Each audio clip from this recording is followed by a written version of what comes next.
Ողջույն բոլորին։ Մեր այսօրվա խոսակցության թեման է գերմանացի փիլիսոփա Ֆրիդրիխ Նիցշեի Զվարթ գիտությունը գիրքը, որը նա գրել է 1881-82 թվականներին։ Ես ունեմ ահա այս տարբերակը, որը զուտ ֆիզիկապես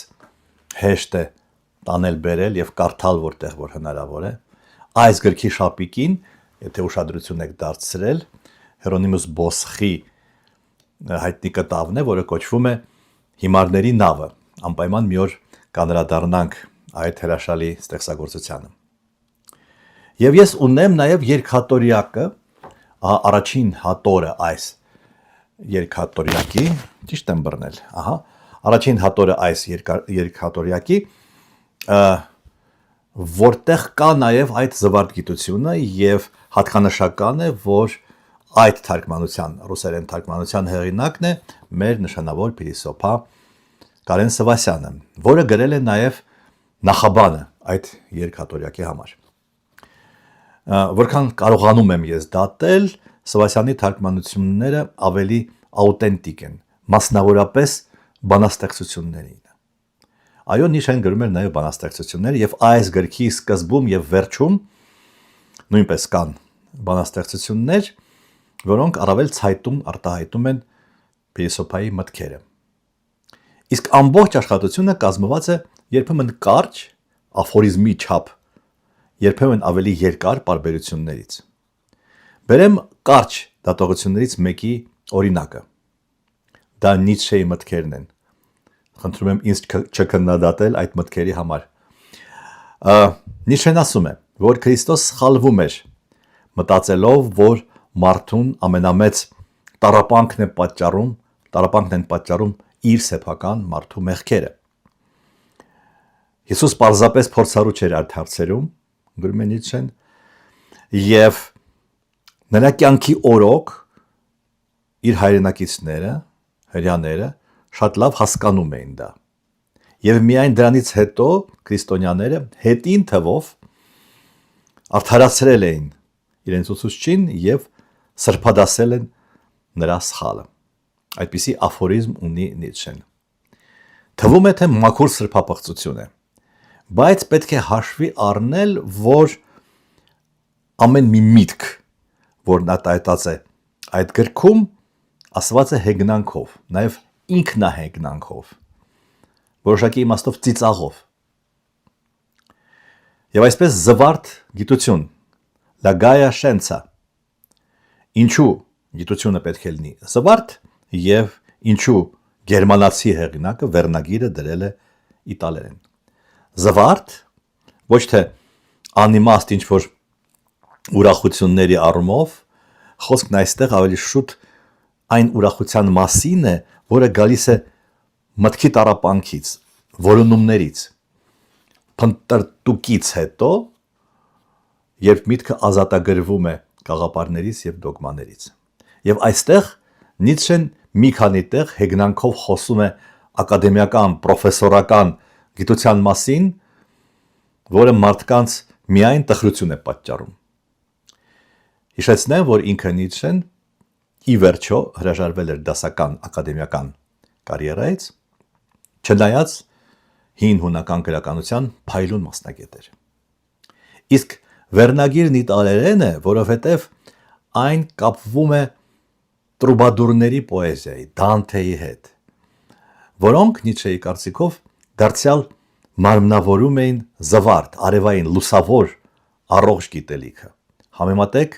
զվարթնոց մեր տաճարի անվանման հետ։ Հետաքրքիր են այս գրքում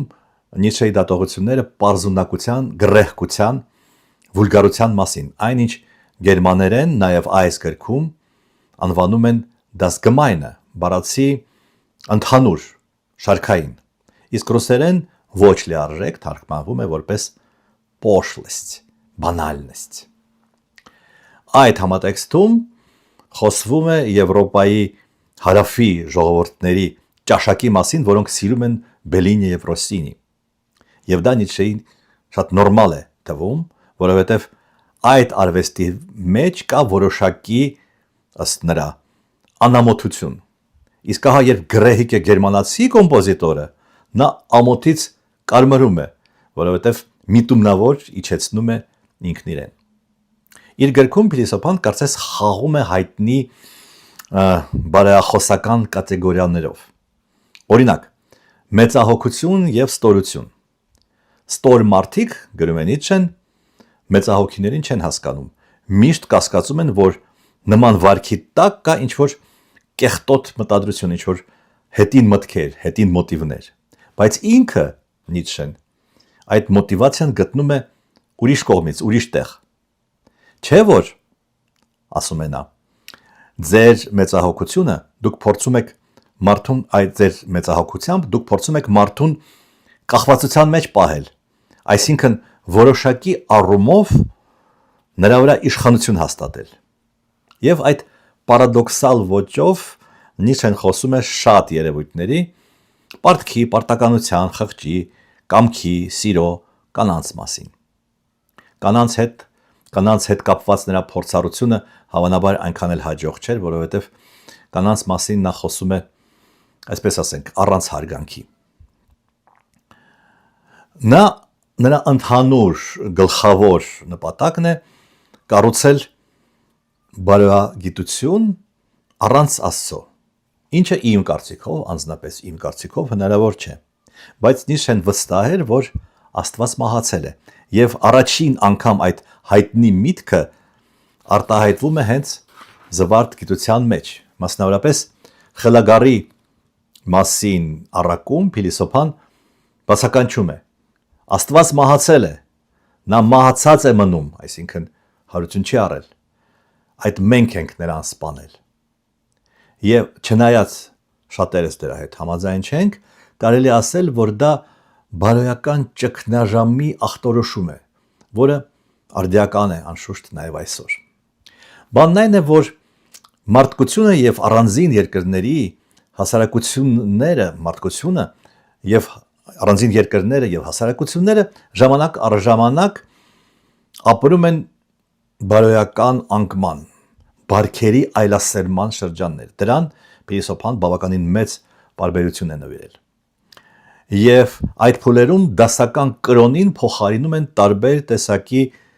սնահավատություններ, որոնք եւ խմբակային են, կարող են լինել եւ խմբակային եւ նույնիսկ անհատական։ Իսկապես կարող ենք տեսնել, որ մեկը հավատում է, ասենք, թուղթուգիր անելուն, մյուսը փողոց տանցնող կատվի զորությանը։ Եվ այդ անձինք կամ այդ խմբերը կարող են իրար հետ թշնամանալ։ Մենք գիտենք, որ կան նաև քաղաքական աղանդներ եւ այստեղ թշնամանքը շատ մեծ է, սեկտաներ, աղանդներ։ Որպես հետևանք, մարդիկ չեն ուզում միասնական ձևով պայքարել, կռիվ տալ հանուն ինչ-որ նպատակի, այլ ձգտում են հաճելի եւ հարմարավետ գմյուտլիխ կյանքի։ Գրելով բարոյական անկման մասին, գերմանացի փիլիսոփան բանավիճում է նրանց հետ, ովքեր պնդում են, թե նման փուլերում, այդ բարոյական անկման փուլերում, մարդիկ պակաս դաժան են, քան ճակերտավոր ասած կրոնական ժամանակահատվածներում։ Իրականում, ըստ նրա, այդ բարոյական ճգնաժամերի ընթացքում մարդիկ հասկանում են, որ մերձավորին կարելի է սպանել ոչ միայն զենքով, այլև խոսքով։ Հենց այդ պատճառով էլ Նիցշեի կարծիքով այդ ժամանակներում զարգանում են չար կատակները, կասենք բուլինգը, եւ զրպարտությունները։ Ինչպես տեսնում ենք, դա նաև մեր պոստմոդեռնիզմի ժամանակների վերաբերյալ, եթե հիմա այսօրվա խոսքով ասենք, այսօրվա տերմինով ինսայթ է, ճիշտ կանխատեսում է։ Բայց բարոյական ճգնաժամերի մեջ Նիցշեն տեսնում է նաև դրական երևույթներ, դրական տարրեր։ Ժողովրդի թվացյալ ապատյան իրականում էներգիայի կուտակում է։ Բարոյական անկման ժամանակները ըստ նրա այն ժամանակներն են, այն շրջաններն են, երբ հասունացած խնձորներն ընկնում են։ Դա ժողովուրդների աշունն է։ Նիցշեն, ինչպես եւ բազմաթիվ այլ մտածողներ, հավատում էր հասարակությունների ցիկլիկ շրջափուլային զարգացմանը, այսինքն կրոնական եւ բարոյական անկման տվյալ դեպքում։ Ճգնաժամը, որը այն ժամանակ 19-20-րդ դարերի սահմանագծում կար, գիրքը գրելու պահին փաստորեն, եւ այդ ճգնաժամը ապրում էր Եվրոպան։ Ի վերջո դա հանգեցրեց առաջին համաշխարհային պատերազմին։ Եվ վերջում եւս մի աֆորիզմ նախանձի մասին։ Նա գրում է Նիցշեն, եւ այստեղ ուշադրություն դարձրեք, որ փիլիսոփան երբեմն իր մասին խոսում է երրորդ դեմքով։ Նա երբեք նախանձ չի ապրել։ Եվ դրա մեջ որևէ արտասովոր բան չկա։ Պարզապես նա ցանկանում է նվաճել մի երկիր, որն առայժմ ոչ մեկին չէր պատկանում եւ որը դեռևս ոչ ոք չէր տեսել։ Եվ իսկապես Նիցշեն մտել էր մտքի այնպիսի ոլորտներ, այնպիսի խորքեր, որոնք իր ժամանակակիցներին հայտնի չէին։ Եվ այդ է հավանաբար պատճառը, որ 19-20-րդ դարերում փիլիսոփայական ուղղություններից շատերը վկայակոչում էին նրան որպես անարարկելի հեղինակություն։ Իմ պատանեկության տարիներին 1970-ական թվականներին Նիցշեն շատ պոպուլյար էր։ Պաշտոնապես ասում էր, որ նա համարյա ֆաշիստ է, իսկ մտավորական շրջանակները նրան համարում էին աշխարհի թիվ 1 փիլիսոփա։ Երկուսն էլ կարծում եմ